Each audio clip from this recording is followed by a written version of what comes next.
হবিগঞ্জের হাওর এলাকায় দিন দিন কমে যাচ্ছে শুটকি উৎপাদন। একসময় যেখানে বছরে কয়েক হাজার টন শুটকি উৎপাদন হতো, সেখানে এখন নেমে এসেছে মাত্র ২,০০০-এর কোঠায়। প্রাকৃতিক জলাশয়ের মাছের সংকট, কাঁচা মাছের চাহিদা বৃদ্ধি এবং সরকারি সহায়তার অভাবকে দায়ী করছেন সংশ্লিষ্টরা। যদিও মৎস্য বিভাগ বলছে শুটকির উৎপাদন বাড়াতে কাজ করছেন তারা। হবিগঞ্জ প্রতিনিধি শহীবুর রহমানের পাঠানো তথ্যচিত্রে আবরার মাহির রিপোর্ট। হবিগঞ্জ জেলার হাওড় অঞ্চলের বানিয়াচং, আজমিরিগঞ্জ আর লাখাই এই ৩ উপজেলার শতাধিক মৎস্যজীবী গ্রামে একসময় পরিবার ভিত্তিক শুটকি উৎপাদন হতো, কিন্তু এখন সেটি হাতে গোনা কয়েকটি পরিবারে সীমাবদ্ধ হয়ে গেছে।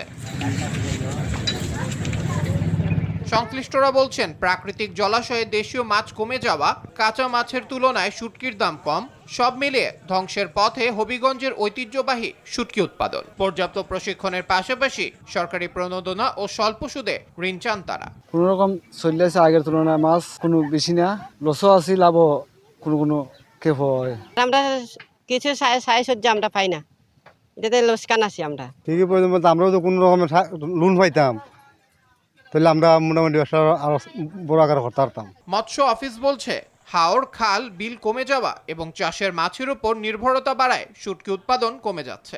এটা উত্তরণের জন্য আমরা কাজ করে যাচ্ছি। ইতিমধ্যে নিরাপদ শুটকি উৎপাদনের জন্য আমরা গত বছর ৮০ জনকে আমরা প্রশিক্ষণ দিয়েছি, যাতে তারা শুটকি উৎপাদন করতে গিয়ে তারা যাতে তাজা মাছ নির্বাচন করে শুটকি উৎপাদনের কীটনাশক, বিশেষ করে ডিটিটি সহ অন্যান্য কিছু যাতে প্রয়োগ না করে, লবণ প্রয়োগ না করে, সে ব্যাপারে আমরা তাদেরকে সচেতন করার চেষ্টা করতেছি প্রশিক্ষণের মাধ্যমে। সবশেষ ২০২৩-২৪ অর্থ বছরে জেলায় শুটকির উৎপাদন হয়েছে ১,৬২৭ মেট্রিক টন।